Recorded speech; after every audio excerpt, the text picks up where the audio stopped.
Welcome to Tales from SYL Ranch Live, where everyone is entitled to my opinion, and I'm Bill Stone. And tonight on Tales from SYL Ranch, we're going to have hopefully some live viewer call-ins via Skype, pretty much any time that you want. We will have the weekly current Lancaster County, Nebraska virus statistics. We will ask ourselves the question, where's the Kraken? Have a review of Star Trek Discovery Season 3, Episode 6, Scavengers, and also, just for kicks, a solution to the Fermi paradox that I've not yet seen actually put forward. Now, this is a live stream, so even if I'm not able to get to you via Skype, you can always talk to me about pretty much anything in chat. You can talk to me about any question, whether it's political, social, the virus whose name I can't mention without YouTube de-ranking my videos and my channel even more than it already does, United States Civil War II, or even things related to science fiction, fantasy, horror, superheroes, and other related genres. I am happy to answer each and every question in as much detail and as truthfully as I can. There are some personal subjects that I won't go into, but otherwise pretty much anything else is fair game. I'll get to as many viewers as I can with the understanding that I don't really want this stream to go much longer than 3 hours because I'm an old man and I have lower back arthritis and things tend to hurt. So hi Larry, how's it going? You missed the intro, video just started mid-sentence. Okay, that's weird. I saw it stream with the opening like it's supposed to, but let me look at my secondary monitor here. Well, I wasn't watching my secondary monitor, so I don't know for sure what was going on. So I appreciate you telling me that. If you'd like to call into the show, doing it via Skype, since I don't really want to give out my own Skype information in public, I'd like to handle it this way. If you're interested in being on and talking with me directly, send an email to callin@sylranch.tv. Give me your Skype information and I'll Skype you back. So again, if you're interested in talking with me directly, being heard on the show, give me an email to callin@sylranch.tv. Give me your Skype information and I will Skype you. And that email address again is callin@sylranch.tv. Glad to hear it. Good things are good going. Things are moving well now. They'll always like to see 5x5. So now, the answer, while I wait for a few more people to come in, for the answer to the question that nobody asked, what are the virus statistics looking like in Lancaster County, Nebraska, where I live? As always, I've got this sourced, or I should anyway, down in the comments box, or description box rather. There's a lot. It's a lot of very cool information that you can get from that site. Main thing I suggest is switching it from the default setting. It comes in default, looking at the last 14 days. Have a look at the total because that's actually a lot more interesting to see. So the total Lancaster County population remains stable at roughly 319,090 people. My guess is it's actually probably above 320,000 by now. Total Lancaster County tests performed were 109,168, which is up over 5,000, about 5,600 rather from last week. This is not, however, a representative of a percentage of the population because a single test will trigger multiple other tests on the same individual. Actually had this sort of thing happen to me today with a relative of mine and her sister-in-law. The sister-in-law went in, they tested for COVID, that virus that I'm not supposed to talk about. It came back negative, but they tested a second time. Go figure. But those we counted as tests, even though they were performed on the same person. Larry says 0.004% died here since COVID, since the start of it. Yeah, and you have tourism. You have bigger infection vectors. Yeah. So the total number of positive tests this time around, and it's not very many here that's died either, is about 13,548. This is up about 1,770 from last week. This represents the third spike in a row in the last 3 weeks, and it partly corresponds to the additional tests, but also to the weather, because we're now getting into a situation here where in my part of the country the weather starts to suck. And when the weather sucks, you start going inside. When you go inside, you wind up just getting more infections. Total deaths in Lancaster County as of now, or I looked earlier today, were 61. Now that is up 10 from last week, and that does represent a significant spike. But it also corresponds to the additional number of positive tests that are probably coming as a result of the weather. So Deaths as a percentage of total tested is about 0.559%, which is up by 0.59% since last week. It is statistically identical. Deaths as a percentage of positive cases is 0.450, which is up 0.017% from last week. Statistically, it is identical. Till we entered the cold weather, we had been generally seeing a death rate in the vicinity of 0.3% rather than 4. So it's a little up, but we're still only talking about 61 deaths out of 320,000 or so. It's a fractional uptick in reality, and it's still less than 0.5%. Hey Dalton, how's it going? How's a good evening to you as well? And deaths, finally, as a percentage of our total population is 0.019%. A increase percentage-wise, again, from last week, but really it's statistically identical. And what uptick there is probably corresponds to the increased number of deaths, and this is, again, largely due to the weather. We're going inside now for the first time in several months. So I think we're going to see general upticks everywhere because of that. So that's what things look like here, i.e. it's just not much of a problem. I do have a relative for whom it may become a problem because of familial, just being close to someone who had it, but hard to say how that's going to turn out, so we'll see. So the biggest question on everyone's lips should be at this point, where is the Kraken? We were promised a week or so ago. It's now becoming difficult to even keep track of it all.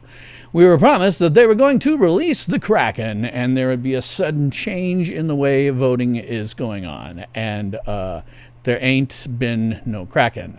To be honest, I'm not even sure what to say about this.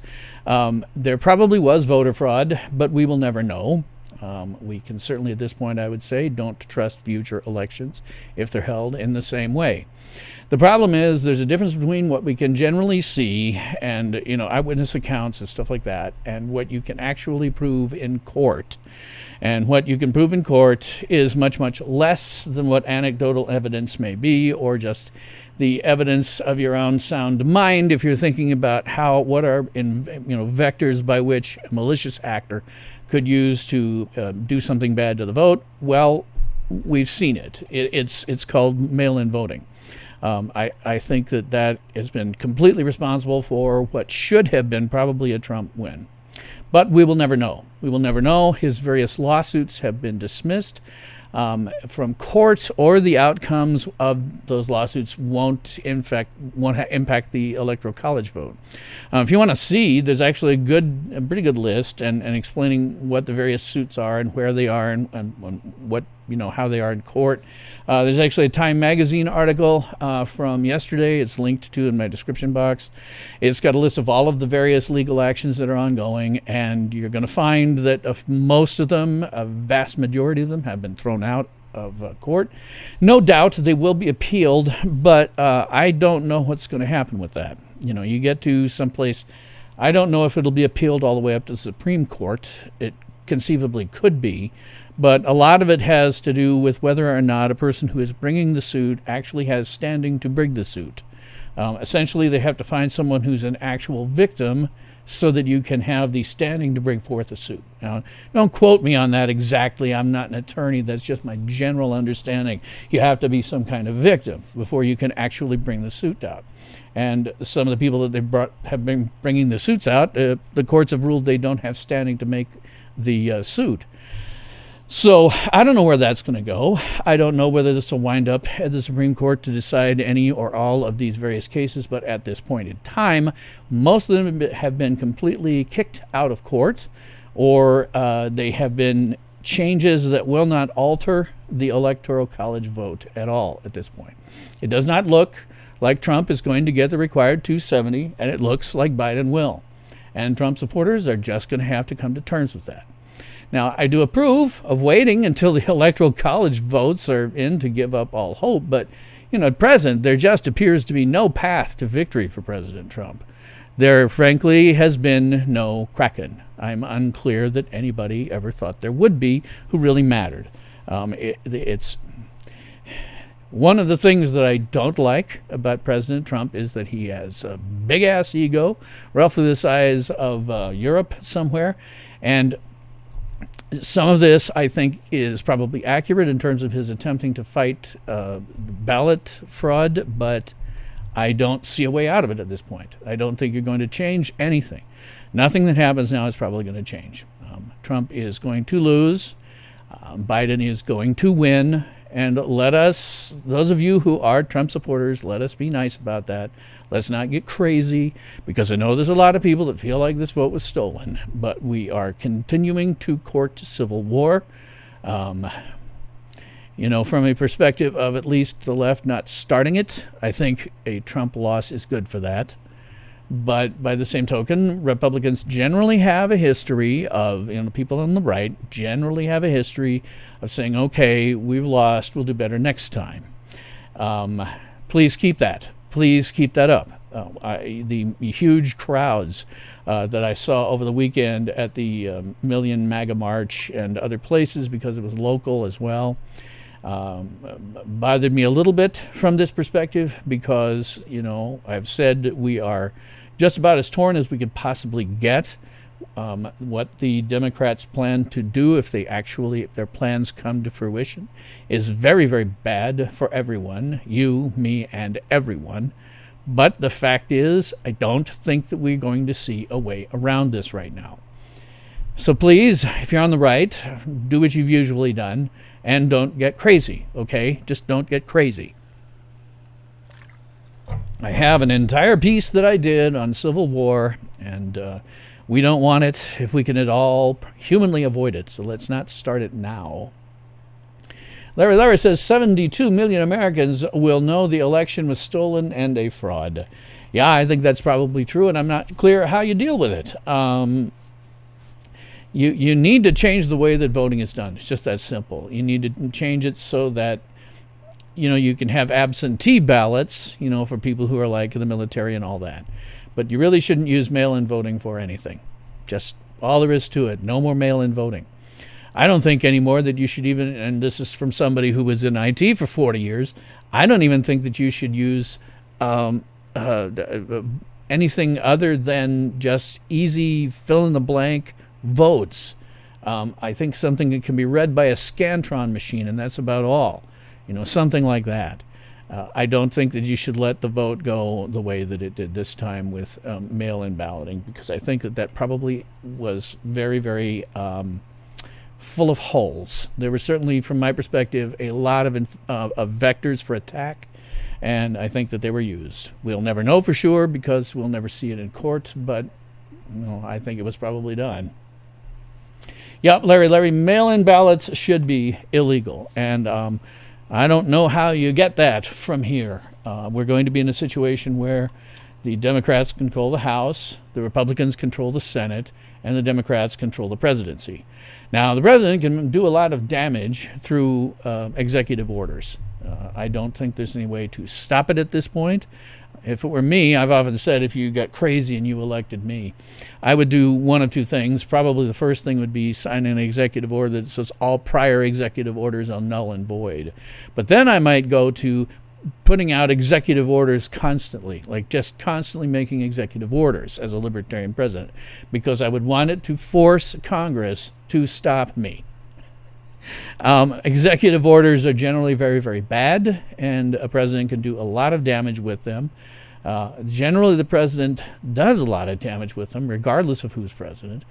But in any case, they're unconstitutional. Most of the time, they are sitting there and making legislation from the presidency, and that's not how it's supposed to work. That's what the checks and balances are. Our legislative body is supposed to craft and decide on what laws we're going to have, and as a final safeguard, two final safeguards, the president can say no, or if the president says yes, we have one final safeguard, which is the Supreme Court can say no, that law is unconstitutional. Supreme Court hasn't done that to speak of for quite a long time, and the president has been writing executive orders since my entire life or more, most of which would be considered writing legislation from the presidency and should be thrown out as unconstitutional. But that ain't happening, ain't never going to happen. So what we have to worry about under a Biden administration is just how much damage he can do via executive order. And I don't know what that's going to look like until he actually does it. We also have to worry, of course, about a Democrat-held House, which would obviously be in position to go along with the president. But by the same token, there's a Republican-held Senate. So as long as they don't start saying they need to work together, probably we'll get some level of gridlock. And that is generally the best thing that you can hope for out of the federal government is gridlock. Hopefully they don't start saying they want to work together. When they start saying they want to work together, it's all downhill from there for the rest of us. Software and hardware from outside the U.S. was used as well. Yes. Again, I don't think anything except paper ballots and a Scantron card. I think that would be about right. Paper ballots and a Scantron card. Hi, Larry Lair. Hi, Jeanette. How's life treating you? Hi, Drop of Truth. Wasn't the Kraken killed in Pirates of the Caribbean 2 or 3? I think it was certainly killed in this case. The talking head they had, I don't know what you call it. One of Trump's people talked about having a Kraken. Well, there's no Kraken, nor is there going to be. We're going to have, near as I can tell, unless something really dramatic and weird happens, there's no way to avoid a Biden victory at the Electoral College. Just the way it is. You don't have to like it, but that's the way it's going to be. Cars for Curtis says Executive Order 13848 of September 12, 2018, imposing certain sanctions in the event of foreign interference in U.S. elections. Well, whatever that is, it's not going to be used. I don't know how that executive order, I have to read it because I haven't read it. I don't know how it would necessarily apply here, but you're looking at a situation where it's just overwhelming in terms of what can happen. Drop 2 says, when they say peace and unity, run to the hills. Yes. Also, beware leftists saying they want to reconcile. When they say they want to reconcile, what that usually actually means is you now need to shut up and let them do whatever the hell they want. The most important thing over the next 4 years, frankly, is going to be the Senate trying to block everything in sight. When that happens, you need to support senators who are blocking things. You need to, next time they come up for re-election, if they're not blocking things, you need to elect someone that will block things. That is the best thing that we can hope for now, or most of the time for that matter, is a gridlock in Washington. That's the best you can generally hope for. Don't let them pass stuff. Car for Critters, look at it. I will take a look at it, yes. PA 5x5, Trump's not out of it yet. Bet. I'll take the bet. Executive orders are unconstitutional, Larry says. At this stage of the game, I'd have to take the bet. Again, there's a link to it in my description box, but there's a list of all of the various suits that he or people who believe that they have standing to file suits have filed. Most of them have been thrown out, oftentimes because the court finds that they have no standing to file, which means they have to find someone who is an actual victim of something. They have standing to file. But with all of that stuff being thrown out, it means that the 270 electoral votes that are necessary to win, Biden is probably going to get them by a good chunk. I don't see this changing in such a way. I mean, in order for this to change, a whole bunch of different states would have to flip from where they seem to be right now. I mean, certainly we could find out that the counting was just all wrong, but it doesn't look like that's going to be the case. It was the voting that was all wrong, not the counting. So when you look at it, you'd need like Pennsylvania, Georgia, a whole bunch of others to flip from where they are now. And that probably just isn't going to happen. It isn't going to flip enough down or drop enough down to where you could say that Trump has a good chance of at least getting into a stalemate where they have to go to the House to decide it. But I don't think that's going to happen. It looks to me like all the electoral votes are going to go largely to Biden. Put me down for $1? Sure, why not? Put me down for $1.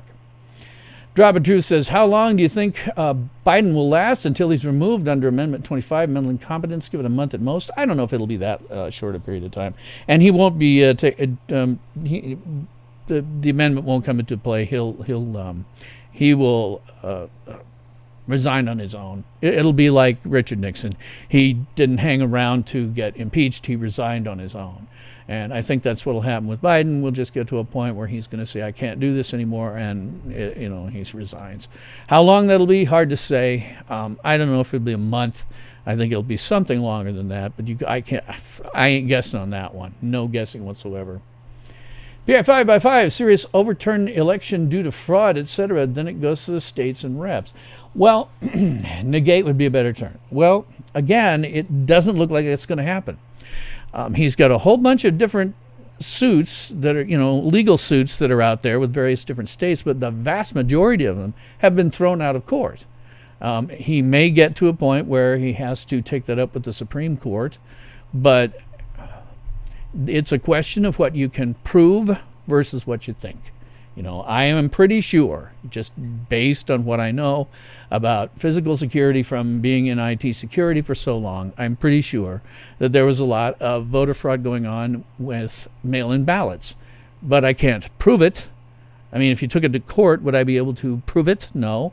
I don't know that if you took it to court, they would be able to prove it. And so in order for the Supreme Court to even look at it, they have to say, okay, we have some chance that the lower court's decision can be overturned because we're looking at additional evidence or something like that.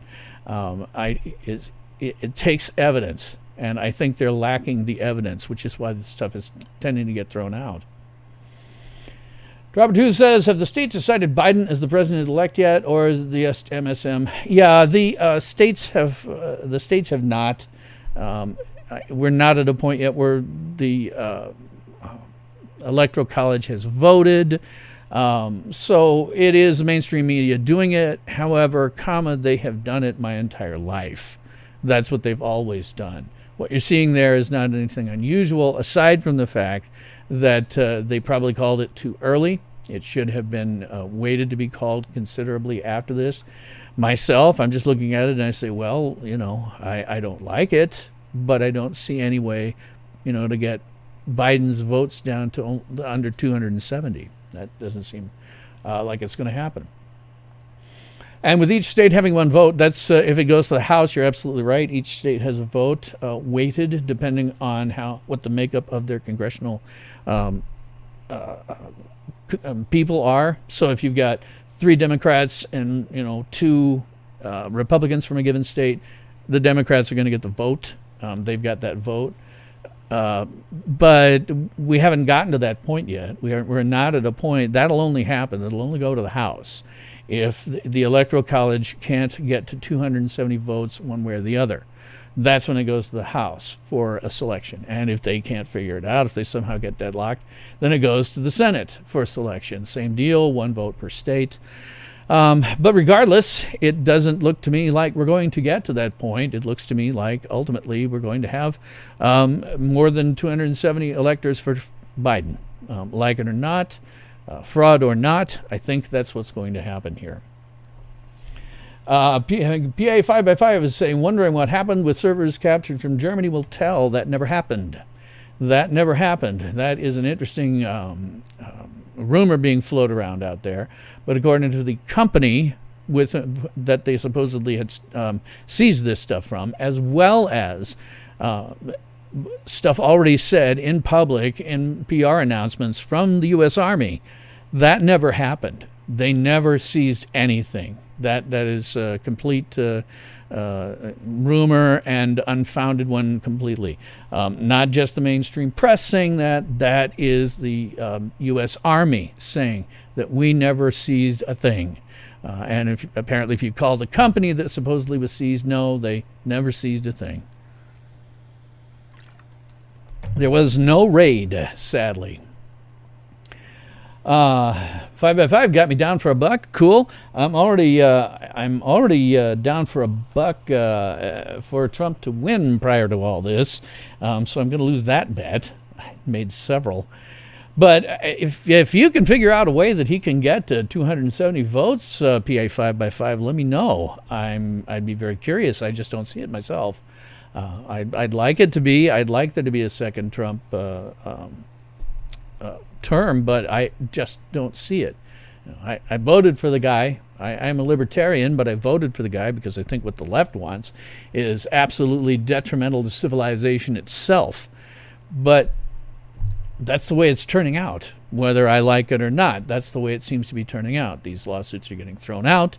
The company in Germany was not raided. Nothing came out of them. There doesn't seem to be a way that you could take all these various suits that he's got in states that have been thrown out and run them all the way up to the Supreme Court. You might be able to run some up, but you've got to convince a higher court. When you get a ruling here that you don't like, and you say, I'm going to appeal this to a higher court, well, you have to be able to convince the higher court that there's some reason to think that the lower court made the wrong judgment. Well, if you're coming to the higher court with exactly the same evidence you brought to the lower court, the higher court is probably going to say, hey, I'm not going to try this because there's nothing new here. Nothing new nothing's changed. It's a question of what you think probably happened, which is I think there was a lot of widespread mail-in voting fraud versus what you can actually prove in court. And it seems to me that what you can prove is very different than what you'd want. It doesn't look to me like they have any actual proof of widespread fraud that would cause them to change votes. It just doesn't seem likely to me. Yes, hope I'm wrong, though. Absolutely. I also hope I'm wrong. I just don't see it. Larry says, why do we use servers outside of our country? Well, we didn't in this case. That also was kind of something that's just being floated around out there by people who want it to be true. There were equipment and software that was made in foreign countries, but that equipment and software was purchased like all the other equipment and software that gets purchased by government. Somebody who either had the right bid or had the right friends in government for them to purchase this stuff. Again, I don't see a good reason to have it. I think the best thing that you can do, the very possible best thing you can do, is forget about mail-in voting, except for the instances of absentee ballots, and otherwise you get to vote in person with a Scantron card. I think that's the only thing that makes sense now. It's just Scantron cards. Nothing else, something that you can easily have a chain of custody for, which is important when you're dealing with these, who had these votes at various different times. So you have a clear chain of custody. You don't have a chain of custody in the U.S. Postal Service. You just don't. They might like to think you do, but you don't. You don't have a legal chain of custody. You can't take that to court. There's no legal chain of custody in there. You have to have a legal chain of custody, which says this person had it, then this person had it, then this person had it. When you do mail-in ballots, the best you can say is at some point a postal worker had it. We don't know who. We don't know under what circumstances. We don't know what might have been done to the ballots. We don't know if the ballots are accurate. We have no chain of custody. So you have to have a chain of custody. To me, the easiest way to achieve that, and something that can be replicated if you need a recount very easily, is simple Scantron cards. That's all, just Scantron cards. Let's see. Drop Truth is asking, why has your political representation changed? Has mine changed in Nebraska, particularly Lincoln? No, it hasn't changed. I don't think anybody got lost an election here that they were running for. So it's pretty much the same thing. I didn't pay a hell of a lot of attention to my local town city council. I probably should pay more attention to that, but I didn't pay a hell of a lot of attention to it. I just know that, looking at the federal level, we're about the same. Drop 2 says, Premier Daniel Andrews of Victoria, the Tin Pot dictator, yes, has proposed Victorians continue wearing masks when visiting other states. What a loon. Well, we've got some more restrictions on us here because we did see a very minor uptick, but that's going to be expected. You can't not go into a winter, when people are going to be indoors and seeing each other and not have it be problematic, at least to some extent, whether it's a minuscule amount like it is here in Lincoln. And that's not to, in any ways say that the 61 people who have died, deserve what was coming to them or anything like that. You just have to look at it and say, okay, 61 out of roughly 320,000 ain't that much. It's just, if I'm marginally more at risk for it because I'm diabetic, I'm a little older, but if I keeled over dead from it tomorrow, that still would be a tiny minuscule number of people out of 320,000. First guy to say it. If I keeled over dead tomorrow, that would still represent a very small number of people and no reason to destroy your local economy over, which they have. IBM punch card. Oh, God, I don't think you want to go with punch cards because of the hanging Chad situation in 2000, but I think Scantron cards make a lot of sense. The ground disease, which is what we call this virus sometimes, is obviously sentient. It stops at our borders, yeah. Worked in Nazi Germany, the state of Nazi president, elected Johnny Arcada. Hey, nice to see you here tonight. Don't think I've seen you before. You think they may have switched the counting algorithm when the big jump for Biden happened? I don't know what they did. I don't know what they did. It doesn't, none of it makes much sense to me. The main reason, the primary reason that Trump lost what should have been a relatively slam dunk election is due to the media propaganda complex and the big tech propaganda complex. They're working against him, clearly so.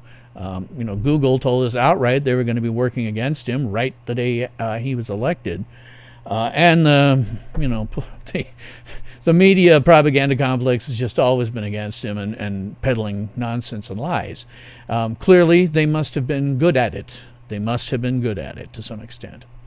How good, we will never probably know, because again, you have this massive vectors for malicious actors to pop in and do bad things to mail-in votes. I think if you were going to go through it, that's what you would find would be the problem, especially considering my own viewership, right? I have a ballot that got sent to me from Iowa that I've not lived in for over a year. I have viewers who've gotten them, like 5 different ones to their own homes with different names on them. If they'd wanted to send them in and vote 2, 3, 4 times, they could have.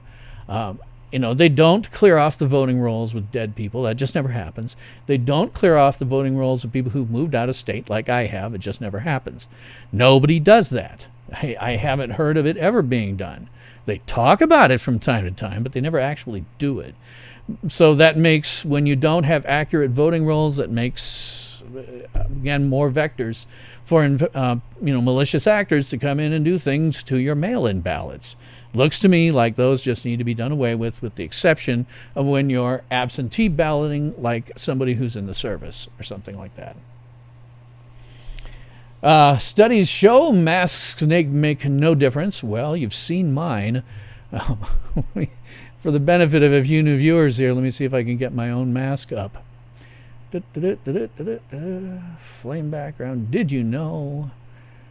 I have one somewhere, a card sitting here with my mask on it. Spoiler alert, flame background. There always been like, you, Mount Rushmore, national anthem at Mount Rushmore, camera only, not woke. Wow, I have too many here. I don't see the one for my mask. Oh well, such is life. It's a $10 Halloween costume mask that I got from Amazon. It's kind of a steampunk gas mask. And I've actually been to both my dentist and my doctor, and they've said, sure, fine, we don't care, wear whatever you want. Covers my mouth and nose. I wear it everywhere that I'm required to have a mask, and I tell people outright, this is why. Because we're in a city with a 0.4% infection to death ratio, and 61 deaths out of 320,000. And I'm getting put through all kinds of nonsense. And our schools are basically doing nothing. Whether it's in the university level or certainly the K through 12. They're not doing anything, and if they were being honest, they would send people home. Otherwise, just let them into the freaking classrooms and teach them. Drop 2 is more testing produces more positive infected deaths, but the actual percentage of infected has declined by approximately 300% here. Well, what I'm doing is simply just doing a little bit of math. I take the number of people who are tested positive, and I divide the number of people who have actually died against that number, and that's where I get 0.4% infection to death ratio. Again, 0.5%. 0.5% of people that have been tested positive, and again, I have a close relative who has her sister-in-law who was sick. Don't know how much to get into this. It's a little bit unnerving to my this person who's my relative, because this individual appears to maybe have heart problems, and they primarily concentrated on whether this person had the virus, and gave this person 2 different virus tests, both of which came back negative, which is indicative of how this does not mean just because there's X number of people X number of tests does not indicate X number of people who are tested. They counted 2 against that one person. Who knows what else they're doing? We have no good way to understand how these counts are being made. The best we can do is say, okay, somebody tested positive and they died or they didn't. And of the people tested, 0.4% have died, roughly 0.4%. The Dominion has struck. Where is the Defiant when you need it? Oh, yeah, no kidding. Larry says they stopped counting at 4 a.m. Well, I don't know what they're going to do with it. I think there was a lot of voter fraud. I just don't think you can prove it in court. And that's ultimately what matters if you want to get some of this stuff changed around. The best you can do is really one of 2 things. The best thing would be is if Congress were to say, no, you can't do, because the way that states do votes under the 10th Amendment is up to them. They don't even have to select electors based on a popular vote. The state legislature, in many cases, if they wanted to just do away with the popular vote, could choose the electors. They don't have to. So what you can prove in terms of voting fraud, I just don't see where it leads anywhere that Trump will win. I would hope he does. However, I also understand that if he does, we're probably looking at civil war started by the left. If Biden wins, I can't tell what we're looking at from the right anymore. Used to be my general feeling was, well, bad as a Biden presidency might be, people on the right generally have a history of not going ape crap crazy. You'll say, okay, we lost, we'll do better next time. People on the left, however, do have a 175-day at this point, maybe it's closer to 77-day history of going ape crap crazy. So maybe having a Biden one pushed to that back a ways, I don't know, because I'm now watching a lot of people on the right who are very pissed off. And if this goes down the way that I think it will, which is not something that's going to work out for them, I don't know what they'll do. I hope you stick to what you usually do. We don't want civil war. Civil war is bad, okay? Drop a truth. I'll get back to the stuff about STD this week. I'm going to have I have another review for it. PA 5x5 says, just had to go back and double check. Rudy Giuliani's news conference was about Dominion smart tech software with Venezuelan connections and such. Well, I'd have to look at it. I haven't paid much attention to it. What I've really been paying attention to is what are the status of the things that are going on in court. What does that look like? Because that, people giving out all kinds of, press releases and lawyers coming out and saying they're going to release the Kraken does not actually do anything. What matters is what happens in the courts, what you can prove, and whether or not a higher court will look at something a lower court did and say that was wrong. And usually that requires additional evidence. That's generally the way it goes. You have a lower court that makes a decision, you appeal it, the appellate court looks at it and says, okay, why are you appealing this? Is there some good reason to appeal this? And unless they can come in with some additional proof that wasn't down here, the next court up doesn't even have to hear it, and probably won't. They don't generally hear something unless they can figure out a good reason to rehear it. And if you look at the cases, they're not such that there's a ton of evidence. There, cases that'll say, okay, we want to demand a recount here. We want to stop a count here. But you have to give them some reason to do it. And the reasons that they've been able to get it, generally speaking, haven't led much of anywhere. And they've caused the suits to be thrown out. Let's see. False positives occur with that virus. Yes, absolutely they do. False positives do occur. I don't know for certain out of that X number of people that actually have contracted or tested positive for that virus in my city. I don't know how many of those are necessarily false positives. Again, the only thing I can do is look at the numbers. How they get them is difficult for me to tell. I know for a fact that the number that are tested, the number of tests given out, is not equal to the number of people who are tested. I know that there have got to be some false positives in the ones that are tested and test positive. But beyond that, only thing I can look at is the numbers. And the numbers still fail to impress me. 0.4% deaths to infection to death ratio in this city. That's just nothing. Again, sorry if you've lost someone if you're in Lincoln. Don't get me wrong. Always sorry that you lost someone. It's just when you tally up pure numbers, you're just talking about pure numbers. You can probably find more people so far this year that have died by various types of misadventure in Lincoln, Nebraska. Car accidents, doing something exceptionally stupid, certain types of crime. You're probably going to find more people that have died that way than there have been from the virus. Dalton says, have you watched Viva La Fray's YouTube channel? I have not been watching a whole lot of YouTube channels when it comes to some of this. I've not seen that one, and kind of trying to hold back from it, because if I read too much about what somebody's opinion is, it may very well impact my own opinion. So I try to stay as much neutral as I possibly can. For me, it's looking at the suits. What are the legal suits doing? Where are they in court? Are they likely to have any actual impact on the election itself? So far, I don't see any.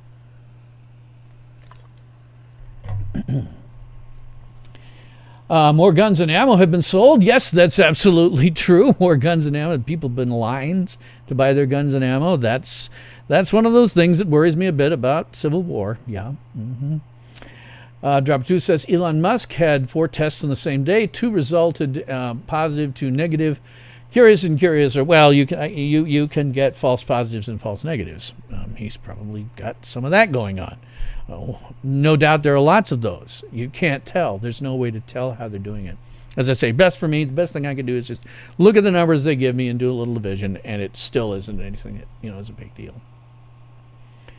Can someone audit the voting software? Interestingly enough, there was a story from MSNBC, of all people, that popped up on Slashdot, which is a self-professed news for nerds website, and it's where people like me who've got a lot of experience in this go for articles and stuff that get into a little bit more detail technically, right?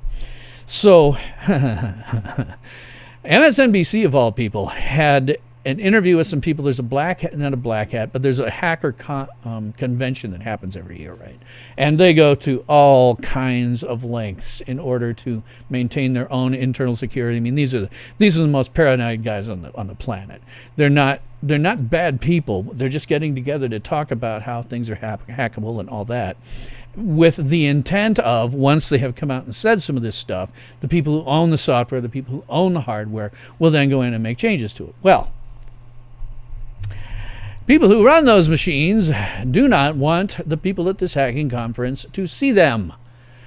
That is a giant red flag. If you have nothing to hide, then you should be able to hand it over to this convention and let them work it through its paces. If you won't, that tells me you may have something to hide. Now, admittedly, even if you don't think you do, and you send this through and these guys find, vectors for attack, well, it's going to be bad for you in terms of what your optics look like. But if you won't do it at all, that's when hackers go, oh, these things must be so bad. And what they've gotten a look at does look pretty damn bad, in terms of, again, vectors that malicious actors might use to get into it.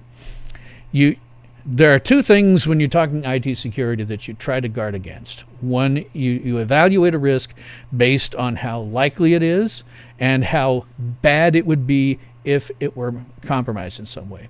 So if you have a vector that someone might come in, what you do is you take a look at that and you say, okay, how likely is that to happen? How many people have the skill to be able to do it? Things like that. Versus how bad could it be? If they got into this one little thing and it screwed up your election, across 1,000 machines, that is real bad. So you're going to try to stop and, plug that source of a vector. If you got another vector over here that might be bigger, it might be more possible that somebody would use it, but the damage it would do would be very small. You would concentrate less on that one. The ones you really hate are the ones where it's possible for anybody to do anything, and the damage is going to be system-wide. That one, that's right at the number one on the top of the list. Those are the first things you do. But when these guys won't turn it over to the hackers, that tells me, as somebody who's been in IT security, that they don't trust them themselves. If you turn it over and you're wrong, well, at least you have the opportunity to fix it all. But if you won't turn it over at all, oh man, that tells me you're afraid of what somebody will find. Dropper Truth says, if nothing is done about voter fraud in this election, then voting is rendered moot and not worth the effort. Welcome to Communist USA. Yeah, that is the biggest problem going forward, aside from the damage the Democrats might do while they're in power. But it's certainly the biggest danger going forward, is we will not know from here on out whether or not our election system can be trusted. We just won't. If it were me, again, I would try very hard to get. It's the one thing that I'd like to see, Democrats and Republicans working on together, but they won't. Clearly, because I think the Democrats benefited from this time around. I'd like to see them just get rid of mail-in voting, period. But without that, what I would do if I were on the right is I would attack the hell out of them the next time around. I'll turn it around so that they can't prove that you did it, but it works to your favor. That will cause them to want to change it, but nothing else. Not when they're the ones who are benefiting from it. They're not going to change it legislatively. I can't imagine that. Let's see. Drop 2 says the third highest cause of death in the USA is medical malpractice. Well, that's not a cause of death. That just means that they screwed up someplace. It's not necessarily malpractice. Doctors are just like anybody else. They can make a mistake. It can't be. I usually think of malpractice as something where they're just stupid, but they can make mistakes. Not everybody. There is no such thing as a house. There is no house MDs in real life. So you can make mistakes. It's probably more likely now with this virus. As again, my relative who has a sister-in-law who is sick, they sent this individual home from the hospital with no care to speak of, other than checking to make sure if this individual had the virus. And I mentioned last week when I was getting a sinus infection that I couldn't go see my own doctor because I had a sore throat, and so they thought, oh, can't come see us over what I know is a sinus infection because I get them all the time, or got them all the time. And I can rattle off the symptoms. Just here's what's happening: maxillary sinuses, tender to the touch, swollen glands, slight sore throat from the drainage. Next thing is going to be is a huge racking cough. I need antibiotics and I need a cough suppressant. And bingo, they can do that for me. But how, if you get somebody who doesn't know all that going into it, how are you going to, visit them, have a visit over the phone, which is what this was. It was a phone consultation. Well, under those circumstances, you're far more likely to get a diagnosis wrong. So there's that. There's certainly that. And having the wrong diagnosis, again, not necessarily the end of the world. If it keeps going on, you don't want to see that doctor, obviously. But yeah, it's doctors screw up. It happens. It's why they have medical malpractice insurance, and I sure hope that doctors in the U.S. are all paid up, because when this is all said and done, God knows who's going to die because you made the wrong diagnosis because you couldn't see him in person. Dalton says he's a lawyer and just explains the lawsuits. Oh, is he? I'll have to take a look at that. If he's just, I'll have to take a look at that YouTube channel then. I'm not an attorney. I don't know what all of this stuff means. I can just look at it and say, okay, here's where it is in the process, and in the process, it's pretty well dead. So. Larry says, going forward, what will elections be like? Well, I don't know.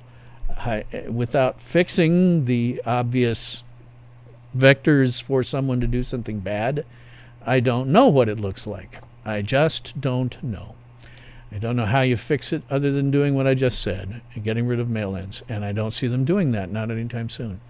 What would have to happen would be the Democrats would have to suffer from it, but the Republicans would need to do it in the exact same way the Democrats did, so that there would be no way to trace it, no actual evidence that you can take to court, no way to prove what happened. So, but it'd be hard for the Republicans to do that because, of course, you have the media propaganda complex, you have the big tech propaganda complex, and they will always be working against Republicans. So unlike this one, where they're working in favor of the Democrats, they would be more inclined to find something wrong if there was something like massive voter fraud, if the Republicans were to benefit from it. They will come out with all kinds of stories that they won't come out with right now in order to convince people that the vote was wrong. Now, of course, they're doing nothing but saying everything was perfect with it. I don't know what you do. There's no way that they're going to do it in terms of passing legislation. That's not going to happen. So the best next thing I think Republicans do would be take advantage of it. Use it to your advantage. Make it clear to the Democrats that this is a bad thing for them, and then they will probably want to change the laws. Larry says, bug bounties pay well to find bugs in software. Yes, there is that. They have bounties to find stuff in software. This hacking conference, that's one of the bigger deals. And they have this every year, and they usually come out with weird hacks for things that you wouldn't have expected. That, again, is a small vector. It's a small number of people who can do it, but the impact is gigantic. That's the stuff that they generally come around with. And if you won't let them have your equipment, that means you probably think you have something to hide. Medical incompetence, then. Again, I don't think it's necessarily incompetence. You can have incompetent doctors who just don't know what they're looking at. For the longest time, I had serious pain in the stomach and stuff like that. And I had one doctor who was checking stuff. And this is during the time period that House MD was on. And he started doing a differential diagnosis right in front of me. And I thought, okay, you ain't House. Forget this. So I got another doctor. Well, they took one look and said, try taking some antacid tablets. They're these pills you can get every day. Take one at night. Bingo. Took it right away. Reason? Well, I have an ulcer. So having these antacid tablets treats it for me. It will never clear up the ulcer, but it treats the symptoms for me, and that's what we need. This guy just didn't know. He didn't know he was looking at it, and he wasn't the first. The last doctor was the one out of about 3 that was actually able to figure out the problem, and that because she'd seen it a million times. It's why I try really hard that my doctors are at least my age or older, and that's getting more and more difficult. The more actual experience that they have, in the field and have practiced medicine longer, it's more likely that they're going to have seen the same things over and over and over again. It's like anything else.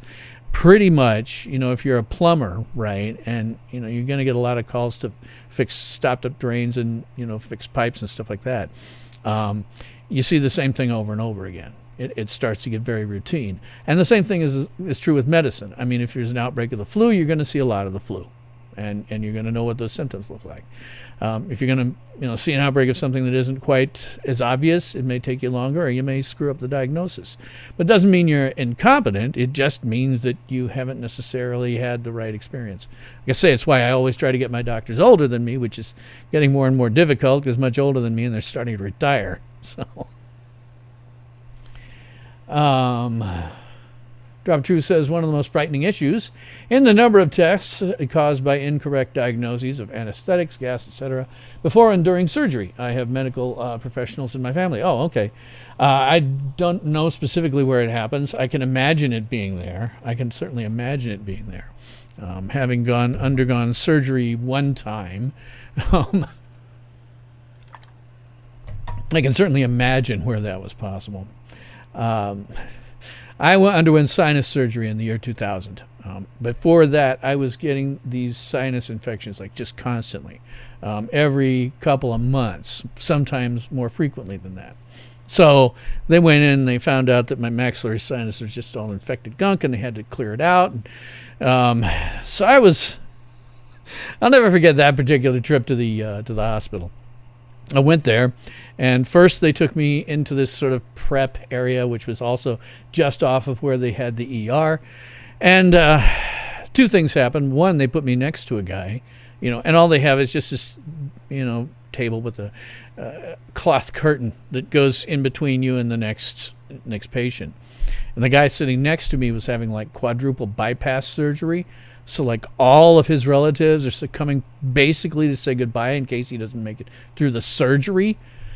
Then they had somebody come in on the ER, and it was bad. It was some kind of accident, and they come screaming past me. So this isn't doing my mood any particular good. I mean, sinus surgery, what's the likelihood, right? So I get finally up to the OR. There's a pre-op section, I guess, where they basically stick you on a bed preparatory to take you in. But I was there for 3 hours.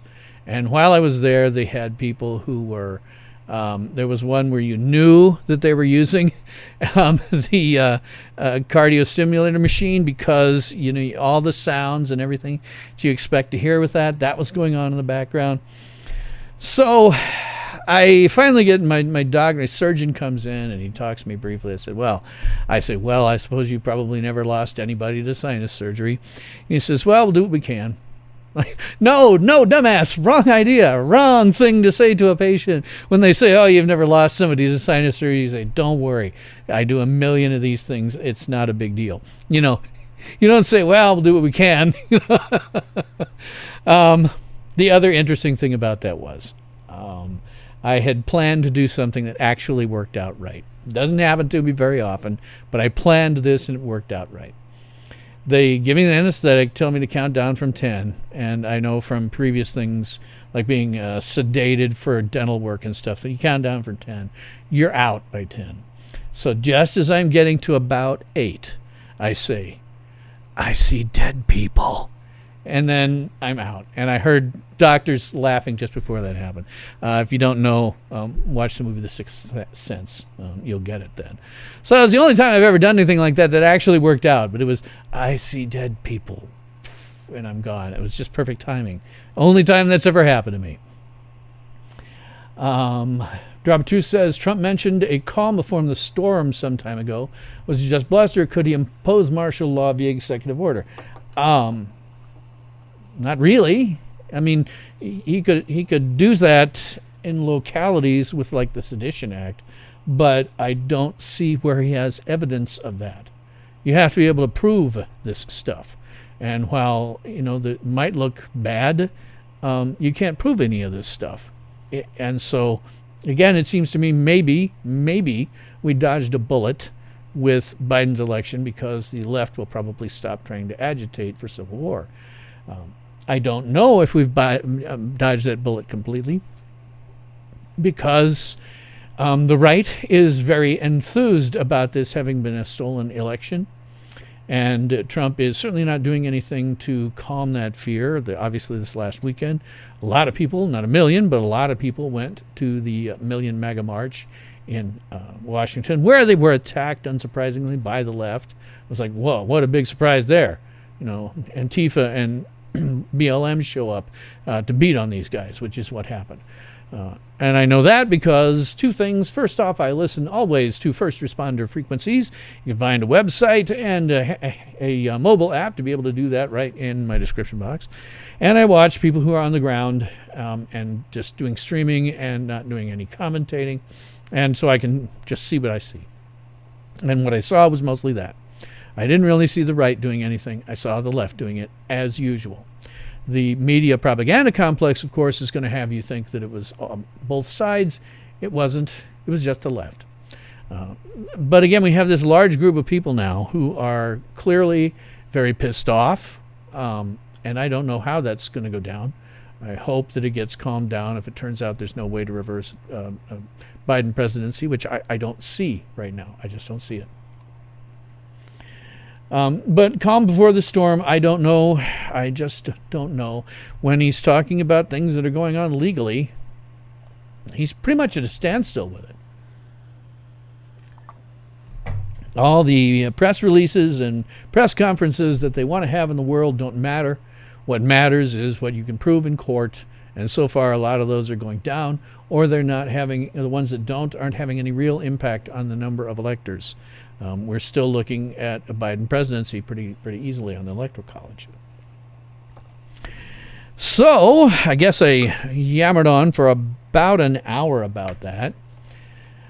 So let me try a little lightness here.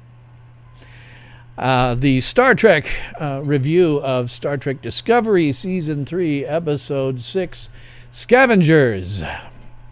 Well, you may remember that last week I had briefly climbed out of my usual rating system, which is 1 is existentially threateningly bad. You could die by watching it. Up to 5, which was passable. Last week, for the first time, it jumped up into where 1 to 5 was actually good to great. And I think I gave it about a 3 because I thought this is the first time that I've been watching something that looks like Star Trek. So I gave it a good review on that. We're back to the existentially threatening to passable range again on this show. Dropper 2 says, if Biden is made president, what do I think will happen if Trump supporters react like Democrats have for the past 4 years? Implementation of U.S. Stasi. I don't know what the left is going to do. It probably isn't going to be good. It's probably not going to be good. I mean, they're making noises about, making sure that the circumstances that led to Trump's victory never happen again. To me, that means you're saying, I want to get rid of the voters. Because that's why Trump happened, because of voters. Surely they can still work with the media propaganda and big tech propaganda complexes. But ultimately, you're still talking about people who believe something very different from what leftists believe. And if you're going to stop the right from ever getting in power again, you're going to have to do something about those voters who believe differently than you. I don't know what will happen.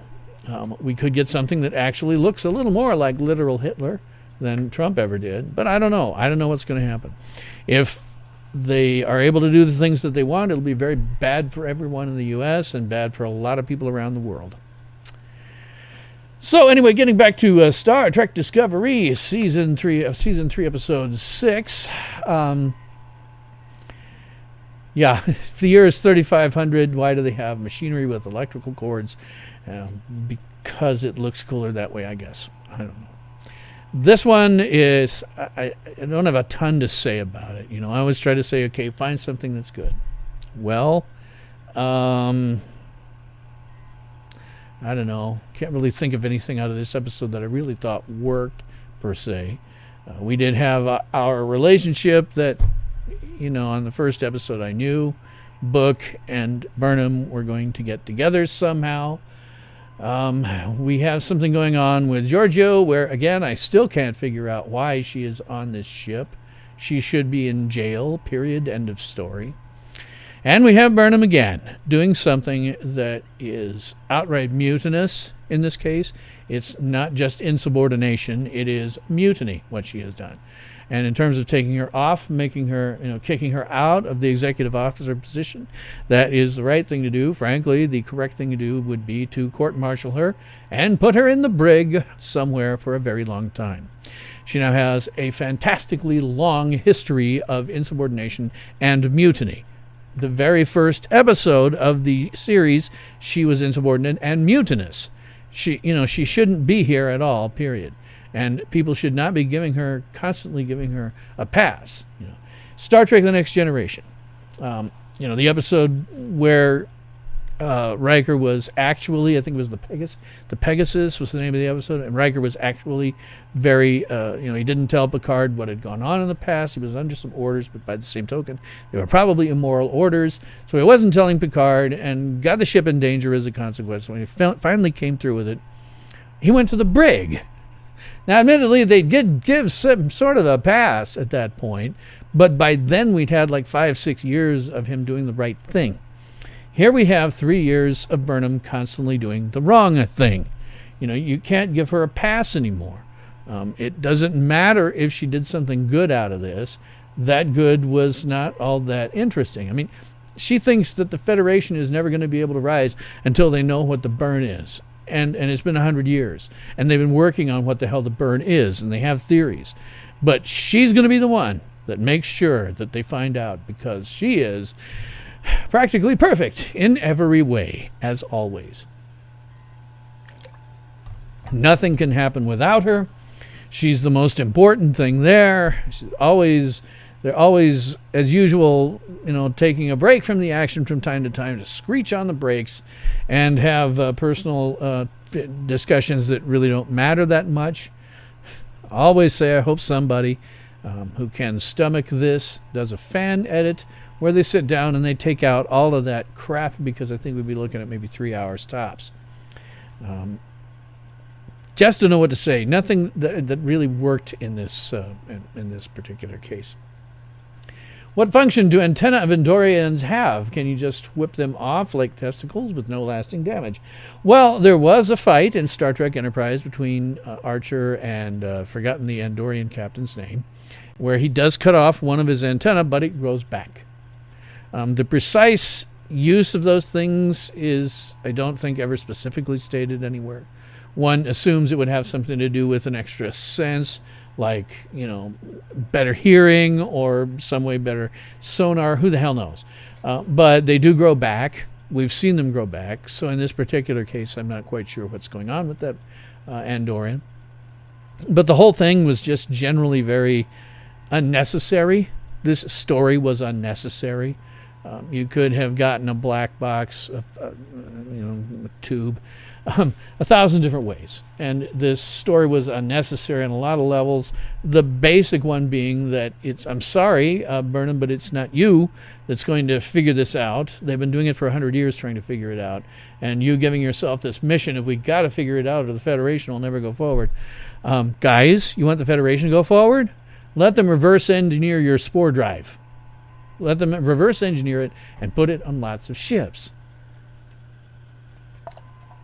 Well, speaking of which, they have now given Discovery that warp drive where the engines are not attached to the ship.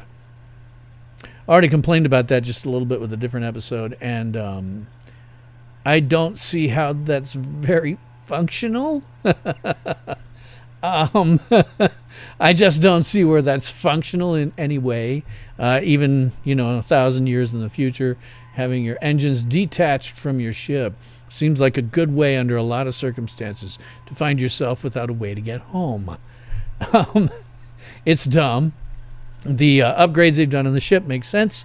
But again, it would have been better for this series if they had put the series originally in about the 25th century and then gone forward, because it wouldn't have screwed up everything that we know about Star Trek going back to prior to Captain Kirk, to the time of Captain Pike. It screwed all of that up. There was no reason for it. It made the Klingons look like orcs. There would be no reason for that. You put it 500 years after what we've seen in Star Trek, and you can have orcs as your main villain if you want to. It doesn't matter anymore. But they couldn't. There was some kind of conversation that went on in the production room with bigwigs where they said, we can't take this away from Star Trek we've already done. It'll alienate the existing fan base. And they made it and alienated the existing fan base anyway. Should have had it starting about the 25th century. But their upgrades and stuff, that's all fine. Why they're now just calling the Discovery an A ship, Discovery A, doesn't make sense, because that happens when a ship is destroyed, as it was with this original Enterprise. It became the Enterprise A, a second ship, after the first one was destroyed. This is just a refit of some kind. A major one, no question, but still a refit. Lots of callbacks here and there. I guess nothing was bad in the callbacks for the most part. It wasn't horrible. So, yeah, and we're back to doing casual swearing for no reason. There is no reason for swearing to occur in Star Trek at all. It's been known since the late 23rd century that this has gone out of style, period. Star Trek 4, they talked about it explicitly, that the constant swearing of the 1980s had just not something that survived into the future. So when they do it, it's just dumb. It's just dumb when they do it. They're doing it solely because they can, and no other reason than that. You could find lots of other words that would fit a particular situation without having to resort to 4-letter words. Sometimes 5, or 6 or 7. But, again, we're back to my original, kind of scale on this. 1 is existentially threateningly bad. 5 is passable. I don't know where I'd put this one. I guess about a 3. I don't know. Somewhere in between. I'm not... My intelligence wasn't particularly insulted, but by the same token, it wasn't very good. It wasn't a very good episode. Main thing I take away from this is, yes, it was right to take the XO position away from Michael Burnham. But it was wrong to let her stay on the ship at all. It's outright mutiny, and she's done that over and over. She can't be trusted. She can't be trusted at all. She will go off and do her own thing because they have always said, oh, she's perfect. She is the Mary Sue. She is practically perfect in every way. And so there we are. But she shouldn't be on. Giorgio shouldn't be on. And these are people who should have been dumped off in jail a long time ago. Drop of Truth says, is Giorgio having Terran universe connection migraines or flashbacks? Apparently so. I had actually sort of called it from last week that she was actually a hologram. I thought she was going to turn out to be a hologram because she was standing there in the corridor not doing anything. But yeah, she may be having, and they may be going to tell us that because she can't get back, because they told us already last week that the space between the mirror universe and their universe had grown considerably in 1,000 years. I'm not quite sure what that means, aside from maybe the space of probability. How likely it is for something to have continued over in this universe versus how likely it is in this one. And when you get into the mirror universe, the number of possibilities drift off so far that maybe they're that far away. There's lots of other probable things that could have occurred in here as opposed to there. I don't know what that means, but the fact that they said it probably means it's going to wind up being some kind of medical condition for Giorgio. I don't know. I mean, they had a guy come back from the dead from some spores, so what do you want? This show doesn't make much sense with that regard. It's Terran Universe, yes. If I recognize the knife in Visions, yes. Oh, yeah. Again, I think it's probably going to turn out to be something where she's got a medical problem related to that. I guess. I just don't see why this character is on this show at all at this point. Any other version of Star Trek, she would have been put in a brig a long time ago. And certainly Burnham should not have been tolerated up to this point. And at this point, she needs to be put in a jail. She needs to go to the Starfleet's equivalent of Fort Leavenworth. She has committed mutiny repeatedly. She cannot be trusted. I don't know why anyone does. I don't know why Saru ever trusted her. I don't trust her. She's going to do something mutinous again. You just know it.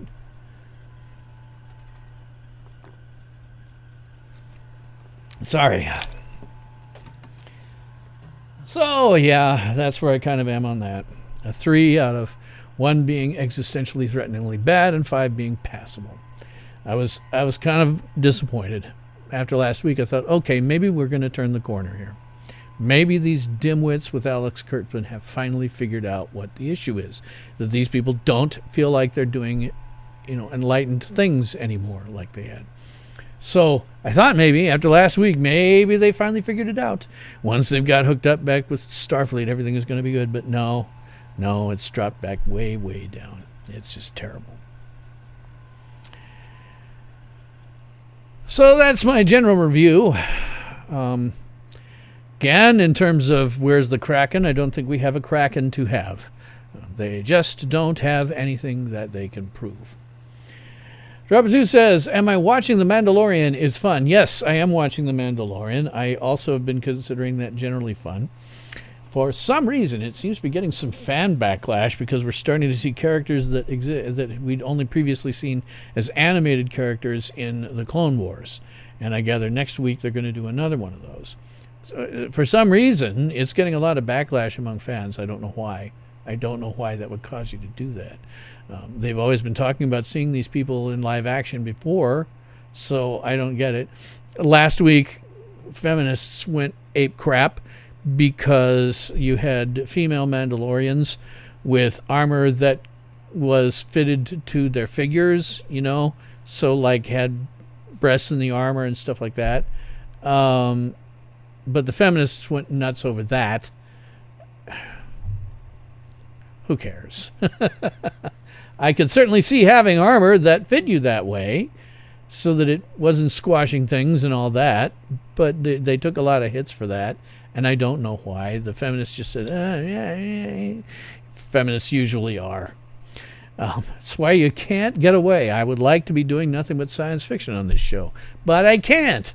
Because you get something like that, something tiny that happens, that blows up. And, people on social media and fans who don't give a crap, or fans like Mecha Random 42, she replied to one of the crazy feminists who had gone nuts over this. Too bad women have different shaped bodies than men, and okay, she's female. I'll go with her on this one. I don't know what it's like.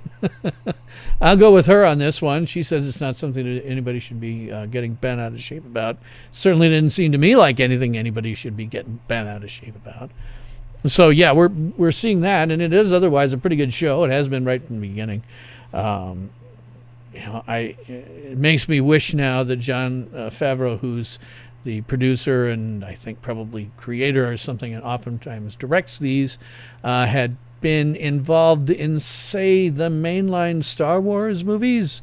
I'd be interested to know what a Star Wars episode 7, 8, and 9 would have looked like if Jon Favreau were actually involved in that, as opposed to, Jar Jar Abrams, who can only direct action, and that's all stuff that doesn't necessarily make sense.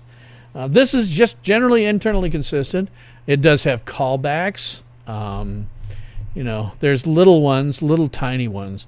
The first time we ever saw Boba Fett, it was in a cartoon embedded in the Star Wars Holiday Special, which should never be watched in a legal frame of mind. Never, ever watch that in a legal frame of mind.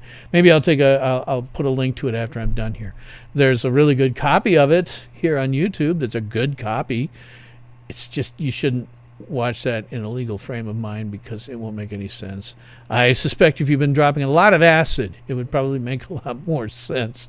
But it's dumb. But the best thing about it was this cartoon where Boba Fett appeared. And Boba Fett had a kind of a gun that we now see Mando with all the time.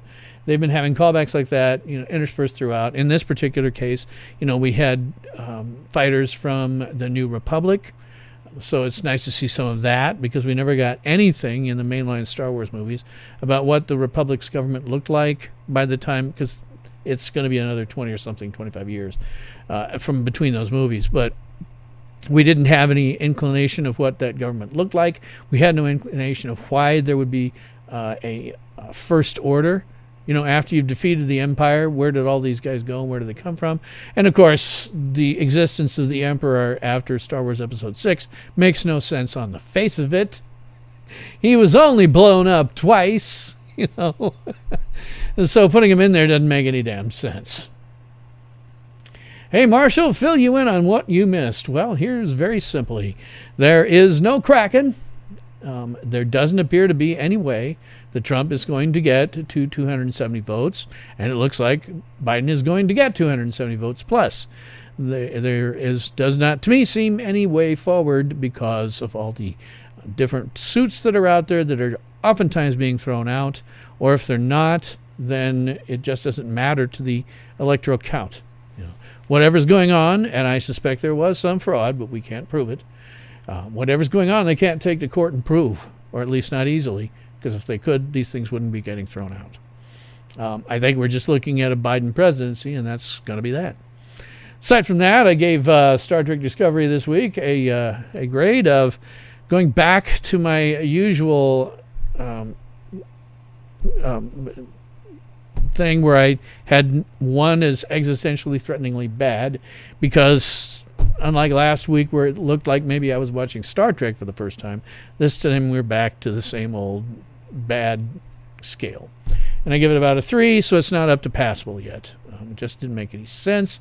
They should be taking Burnham and putting her in a brig forever. She should be up for a court-martial and thrown in a brig over mutiny, because that's what she did this time around. So that's kind of what the general feeling is about what I've done here. So I spent an hour on talking about Trump. I can certainly go back and talk about the election stuff again if you like.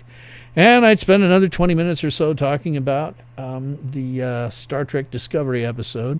A little bit about Mandalorian, which is at least something I turn on and I go, oh, thank God. At least I can generally figure I can enjoy myself. Haven't really thought about getting down to do any reviews of it outright. But generally speaking, I can at least enjoy myself. It makes sense within the Star Wars universe. Nothing bad there. I'm very curious to see if we ever learn what the name of this species is. So, drop a truth and catch you later. Companies arrives. Talk to you later then. Back to status quo ante. Marcia says, yeah, pretty much. The only thing we can say now is we really can't trust any of our elections going forward. I think there was election fraud. You and I both know what some of the vectors for attack just for mail-in voting are, and it seems to me that was probably exploited. But they can't prove it. If they could, they wouldn't keep getting thrown out of court. And I was talking to about the likelihood of Supreme Court taking up any of this stuff. And it seems unlikely to me that the Supreme Court will reverse any of these lower court things where they're talking about the various suits against states and stuff. Because in order to get to a superior court, something above where the current ruling sits, usually you have to come up with some good notion that there's a good reason for the higher court to see it. You have to have new evidence or something like that. So I don't think it'll go as high as the Supreme Court. I think this stuff will get slapped down, and at some point higher courts aren't going to take them because there isn't any new evidence. It's what we think, and then there's what we can prove in court, and they're two radically different things, and that's all there is to it. So now we're probably looking at a Biden presidency. I don't know what he'll do. They will have the House as well. The best thing that I think we can hope for is, generally speaking, when you have the status quo, the best thing that you can hope for is stalemate, where nobody can get anything done. That is the best you can hope for in this situation. Hope for the Senate to block everything that comes their way, just everything. Because what the Democrats want, as I've said a million times, and she goes back in my lower third, the left is anti-civilization itself at this point. So, best we can hope for probably is to have gridlock in Washington. And that, frankly, is the best you can almost always hope for. It was a little different with Trump. It was a bit different with Trump. But where I don't see any pathway for him to be elected again. I think he's had it, and he can go on about it as much as he wants, but I don't personally see, looking at the suits, looking at what could change electorally, I don't see anything going down differently. Who knows? Maybe something radical will happen between now and when the Electoral College meets to vote, but I don't see it. And so I would hope those of you on the right do what you've usually done, which is go, okay, we lost, got to do better next time. Don't go crazy. Don't do what the leftists have been doing for 175-ish days, which is going nuts every single night. Don't do it. We don't want civil war. We really don't. The best we can hope for at this point is just for nothing to happen. And if they start talking about how they want to get together and, do things across the aisle and stuff like that, that's when you need to worry. If they do anything at this point, that's when you need to worry. The best you can hope for is going to be gridlock. So one other thing that I was going to definitely bring up, because it's something that's occurred to me over time. It's not related to politics, barely related to science fiction, if anything. But it's something that's come up to me over time, and it's occurred to me that this doesn't seem like something I'm hearing anybody else say, either in the sort of science fiction fan space or anywhere else. Do let me know if my background just starts to go crazy on me, because believe it or not, this thing behind me, which I got free off of YouTube, is rendered in 4K. So if I start to get jittery and drop frames, let me know. I will be watching my secondary monitor here to some extent so that I can see that. But the Matrix stuff we've got going here in the background is rendered at 4K and is going out to you at 1080p. So here's the thing I was thinking about. There is something called, that you hear about in science fiction from sometimes and in other scientific fields, called the Fermi paradox, which basically asks the question, if there is alien life in the universe, why have humans not detected any signs of it? Now, this sort of makes the assumption that there are going to be electromagnetic things that happen to an advanced civilization that are impossible to mask, or if they are maskable, they're maskable on a gigantic scale. People talk about civilizations with a Dyson sphere, which is a sphere that covers your entire star, which is a feat of engineering that I'm unclear could ever be actually undertaken. It's a cool thing to think about, but I don't know if it could actually ever be undertaken in real life. But they talk about those for masking all of this electromagnetic stuff that would be produced by a high civilization that you would be able to pick up on regardless of whether or not it exists. And they've tried many, many different ways until, I believe it was March, there was a thing called the SETI at Home. SETI being Search for Extraterrestrial Intelligence. And SETI at Home would allow you to download some software that would work on numbers that they had and use spare CPU cycles from your computer when you weren't using it to go out and crunch a bunch of numbers and send it back to this SETI at Home. Well, they finally discontinued that after 20 or so years in March. But up until then, I was allowing my systems generally, except for very specific issues, where I would let my system run computing cycles against these numbers. So we've looked for a fairly long period of time from a human perspective, a fairly long period of time. I'd say 1950s, 1960s to present is when we started really looking hard. And we're not finding any of it. We're not finding any of these trace electromagnetic stuff. We're not finding any attempted communication at what they call the hydrogen line, which is one of the places that we would expect to see it. Just not seeing it at all. And so there's a lot of different solutions that they've put out for this. Now, the solutions generally range from every high-level civilizations die out when they reach a certain point. Like they get nuclear weapons and they have a nuclear war and destroy themselves. Or they're so advanced, the other answer ultimately is they are so advanced that we just can't contact them or see that they've been around at all. Now, one of the things you have to remember is there's always a lot of assumptions going on with this. A lot of the time when I look at these and I'm seeing them make assumptions about what extraterrestrial life would be like, and they generally assume it would be a lot like us. That is a bad assumption, in my opinion. You have to have, I don't know, if it were me, I'd be maybe looking for super intelligent colors of the shade blue. If you know The Hitchhiker's Guide to the Galaxy, that's a reference. We don't know what other intelligent life would look like. It probably will be nothing like human, because they will have evolved on a totally different planet with totally different requirements in terms of what the environment looks like and where individual species are going to fall into, a niche, top, bottom, etc. of the food chain. And what if these guys are based on something like hydrogen? We don't know that you couldn't get life with with just pure hydrogen, kind of environment. But we don't know that you can't either.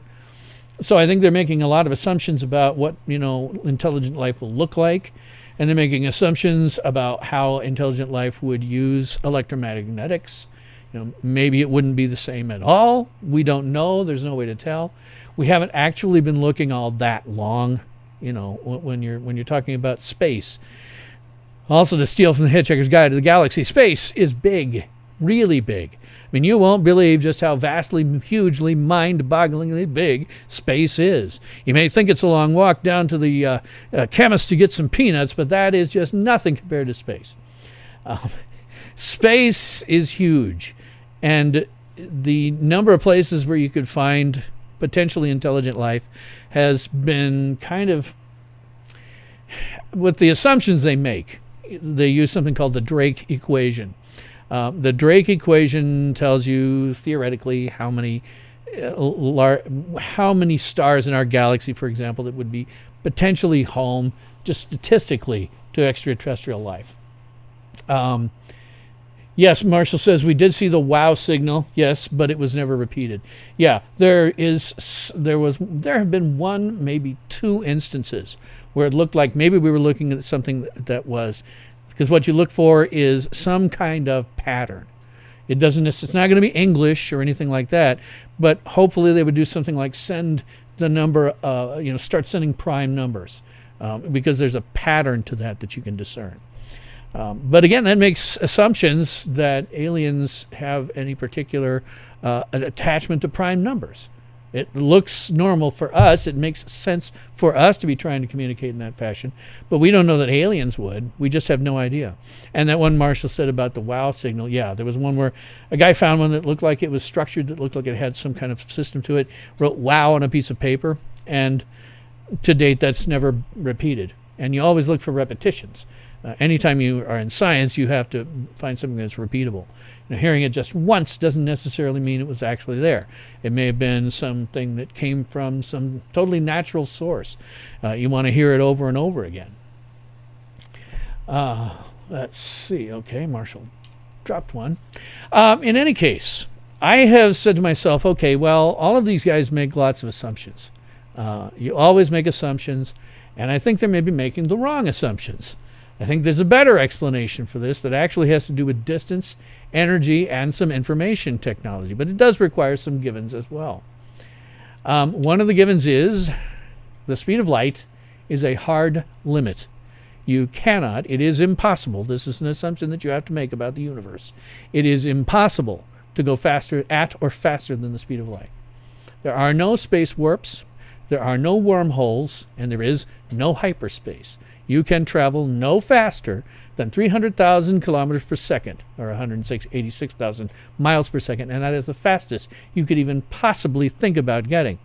Because just getting anywhere near the speed of light is energy prohibitive.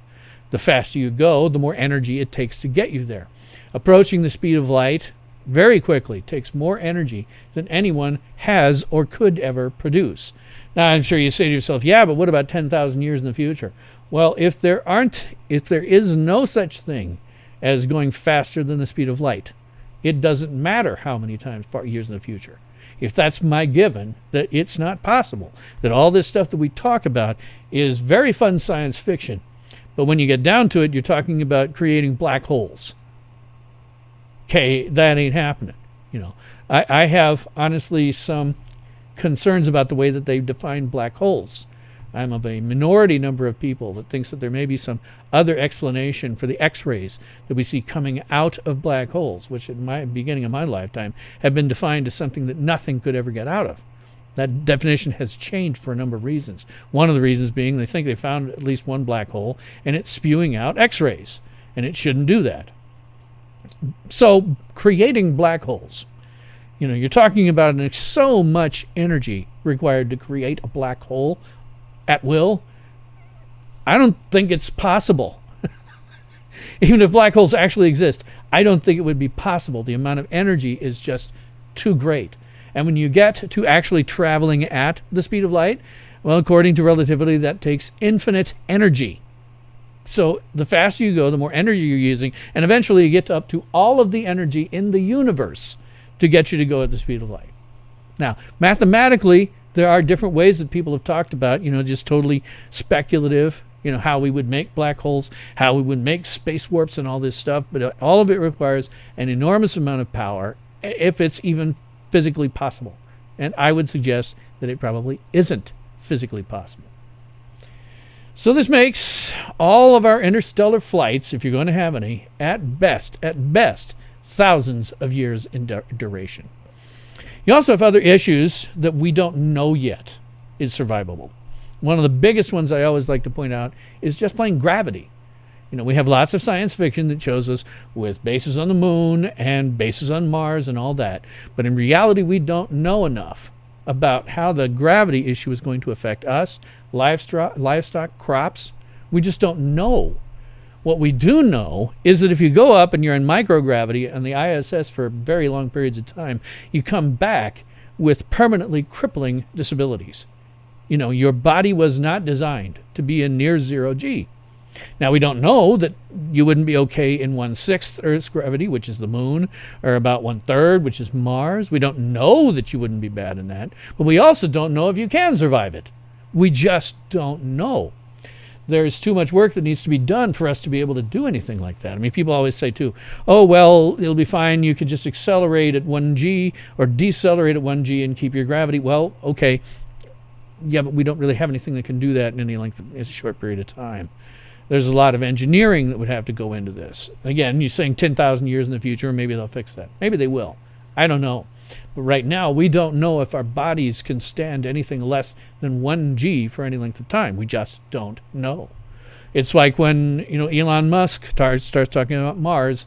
I'm like, Elon, have you fixed that? Have you looked into that whole gravity thing? Do you know? Other things that may be problematic, at least for us in the near term, are all the radiation. There is a ton of radiation floating around out there in the solar system that our nice, thick atmosphere just cuts out completely. But we know it's out there. You have to worry about radiation and long space flights.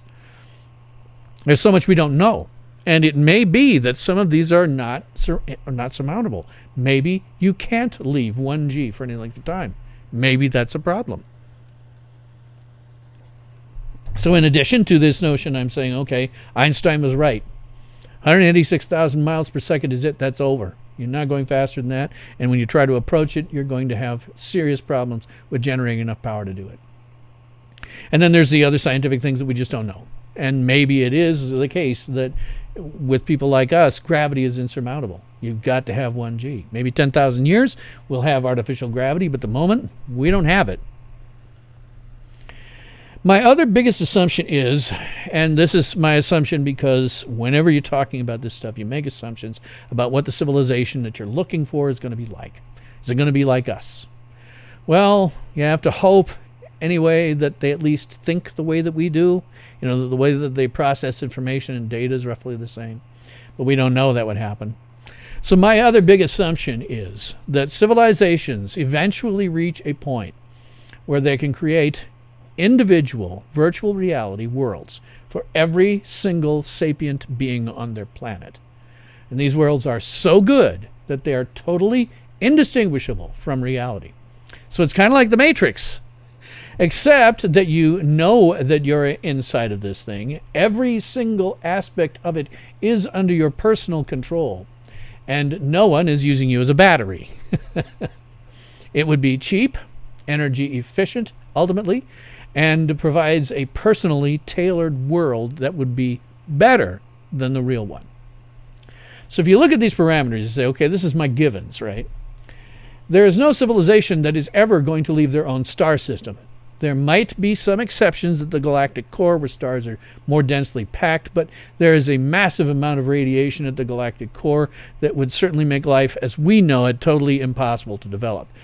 Maybe something else that doesn't care about hard gamma radiation constantly, but that's difficult to comprehend, notion of a civilization like that. So what happens when these guys get too much, get enough information technology level is, rather than try to deal with impossibilities like interstellar travel, Populations actually go into virtual realities and never come out. And once they do, once they've gone into this virtual reality, the energy emissions, the electromagnetic stuff that we start looking for, becomes so low that they are invisible from any kind of distance, certainly interstellar distances. I mean, right now, if we wanted to send out a radio message to anyone, it would have to be so strong that it would essentially fry all electronics on Earth. And that's how unreadable we are right now from interstellar distances. Anything anybody catches will be pure happenstance. Our radio emissions just don't go that far. They are not interstellar. But if we do, like I think we're doing now, which is, I think what I just described is where we are actually headed. You become what someone, when I threw this out there, somebody said, you're matrix locked. That's what's kind of we're headed for, is matrix lock, where everybody is living in their own personal virtual universe that is perfect for them and never come out. And we've already seen in IT over the course of my lifetime, the amount of power and emissions that's required in order to do what we do is diminished, way diminished. We may be using more electromagnetics, like for Wi-Fi, things like that. But that's a relatively new technology and is probably going to go away relatively soon, because they've got something that they call quantum entanglement. People working on it, or at least outsiders, one of the effects of quantum entanglement they call quantum energy teleportation, which is basically where you have two atoms that have been set up so that they're quantum linked. And no matter how far away you take one atom from the other, if you change one thing in one atom, the exact same thing is going to change in the other one. Well, to me, I look at it and go, oh, information. Ones and zeros. Let's change ones and zeros on these atoms. So, ultimately, I think that's going to go away. And our power requirements have gotten less and less and less and less over time for any individual piece of equipment, and that's going to continue on. The computers themselves have gotten smaller and smaller and smaller, and that's going to continue on. You think I become matrix locked. It's where I think that we're going. It's interesting enough as a science fiction fan, too, because this is precisely what the very first episode of Star Trek, its very first pilot, The Cage, talks about this exact issue. When you can make dreams that are better than reality, that are more important than reality, you probably just go live there. You won't come out. You live in a perfect world that is perfectly tailored for whatever you want at every given moment. And all of the other intelligences inside it are just artificial intelligences, again, tailored to be your notion of perfection at any given time. I think you become matrix locked. Just as an example, by the way, of how difficult it is to get away from our own solar system when you're thinking about this. We have sent 2 probes, the Voyager probes, that we call now outside the solar system. And when I say outside the solar system, I mean just barely outside the solar system. And it would, if we just let them run, take 17,565 years to travel a single light year. At the speed they're going, which is a pretty good clip for getting out of the solar system, it would still take 17,565 years to just make it to Alpha Centauri. And Alpha Centauri is only 4 light years away. It's our nearest neighbor. Even if, let me make sure I have this right. So if you were, I'm sorry. So yeah, it takes 17,565 years to go 1 light year, 4 light years just to get to Alpha Centauri. It becomes 76,759 years, and that is one way. So almost 77,000 years. That's at the speed those probes are traveling. Now, you could say 10,000 years in the future, maybe we'll get faster. Yes, we probably will. You're not going to hit light speed or anywhere near close to it because of the energy requirements. But you're still looking at a trip of thousands of years. Even if we're going at the speed of the Voyager probes, 76,000, almost 77,000 years, that is enough for Earth to have at least 1 more ice age, and possibly 2. Go through 2 entire cycles of ice ages.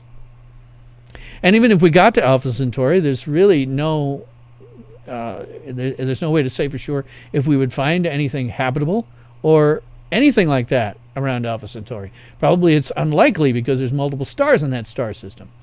Given what we have in our own solar system in terms of what is livable other than Earth, the likelihood of finding something like that at Alpha Centauri is very, very minimal.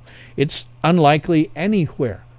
Even if we have other intelligent life forms out there, which I think is probably true, but even if we did, they might be so radically different from us that we wouldn't recognize them necessarily as intelligent. And even if they did, they're not going to look humanoid. And even if, they're not going to want the same real estate that we do. They're probably not going to be able to live in the same real estate. Then there's the fact that our sun, people say, oh, well, we have to get, going so that we're gone when the sun goes supernova. Well, that's only about a billion or so years before we have to worry about that very much. And the human species is relatively short-term in terms of what we think about. Stuff generally that's within our own lives is what we think about.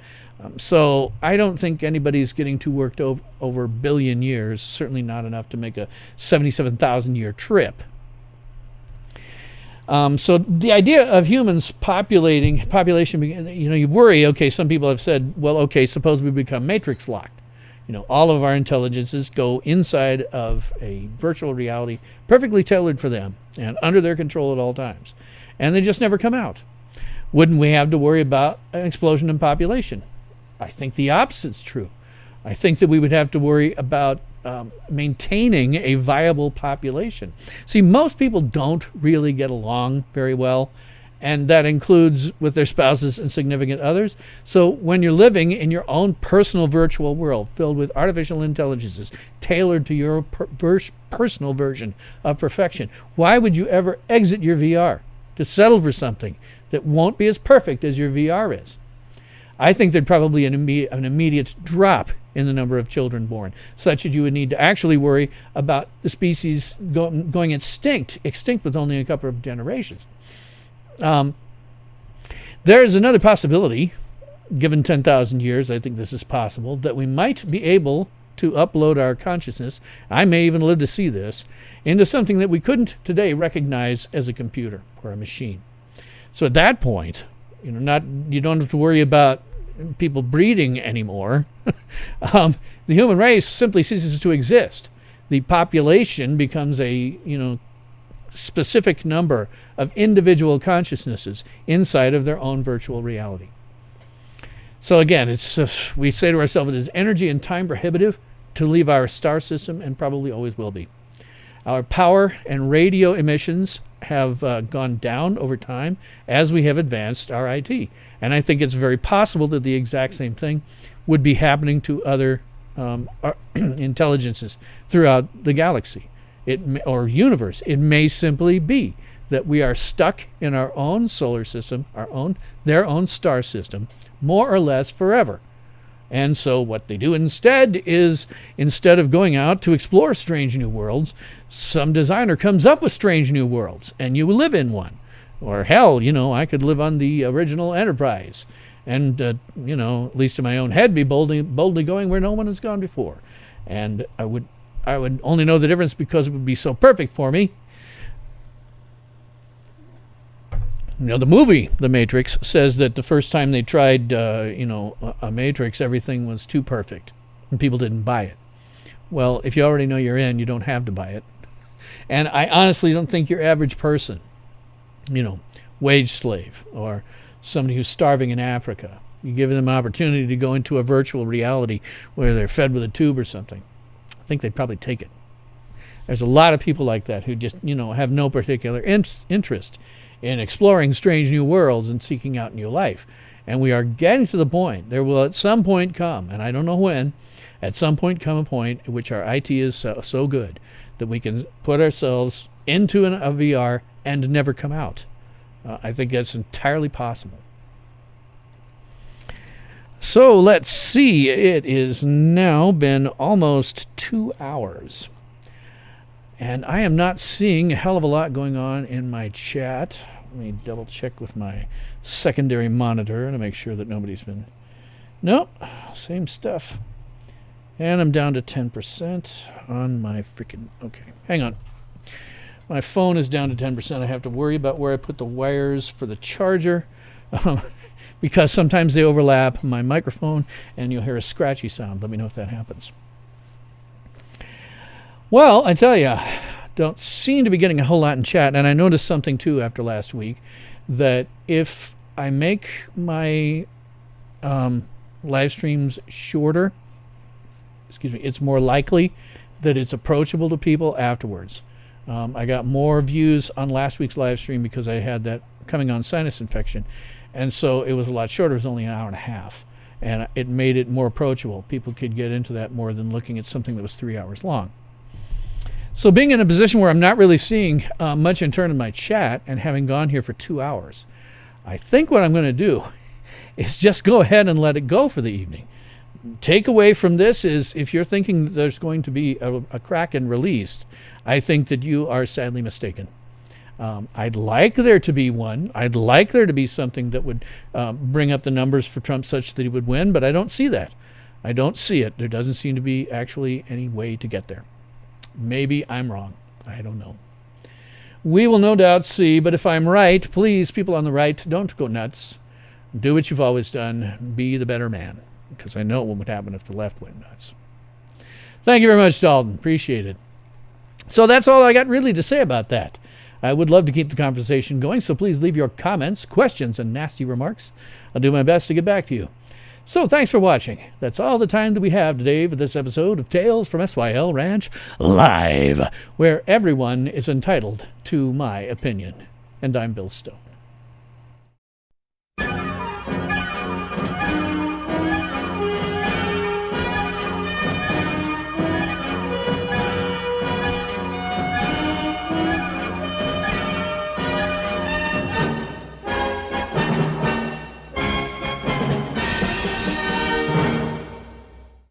Ultimate power in this world has always been one simple thing: the control and manipulation of minds.